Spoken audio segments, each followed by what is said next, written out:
नमस्कार मित्रांनो, माझं नाव दिगंबर रंगनाथ धनवडे, राहणार जायकवाडी, तालुका मारगाव, जिल्हा बीड. मारगाव पासून गडी हायवेला 15 ते 16 किलोमीटर आपला फार्म येतो. फार्मचं नाव मातोश्री गोट फार्म म्हणून आहे. तुम्ही फार्मला व्हिजिट देऊ शकता. आपण जर 2020 मध्ये मी कंपनीमध्ये होतो. कंपनीमध्ये जॉब 11 ते 12 हजार परवडत नाही.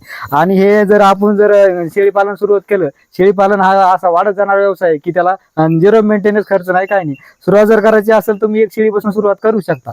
असं युनिक म्हणून काहीच नाही त्यामध्ये. खर्च तुम्ही जाग्यावर गावरान शेळी फक्त बाजारातून आणायची नाही. एक शेळी घेतली तिच्या पाठी घरी सेट होऊ शकतात. 2 ते 4 वर्षात एकदा शेळीपालन सक्सेस झालं की त्यात कंटाळा नसतो. सगळं करायचं असतं ते जाग्यावर जर सेट झाली तर होत असतं ते. आता एक गावरान पाट आहे. गावरान कसं असतं 4 पैसे कमी पण वायराचं प्रमाण कमी. आज मटणाचे भाव आज 800 ते 850 रुपयापर्यंत गेले.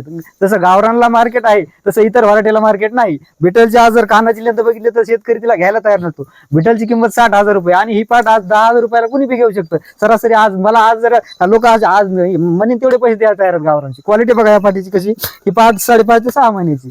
आज बिटलला आज ही बिटलची फुकट भाव चालल्यासारखं व्हायला लागले. बिटलचं फक्त कसं असतं सोशल मीडियावर गाजण्यासाठी बिटलची मार्केट चालू आहे. गावरानला कसं असतं भविष्यात वाढत जाणार व्यवसाय म्हणलं तर गावरानचाच. त्यामुळे आपण मित्रांनो गावरान शेळी पालन करू शकता. गावरान शेळी सेट होऊ शकते, पण कशी घरची पाट असली तरच सेट होऊ शकते. आता आपल्याजवळ 8 चारे आहेत शेळ्यांना, त्यामुळे शेळ्याच्या तब्येती वगैरे बघू शकता आपण कशा आहेत.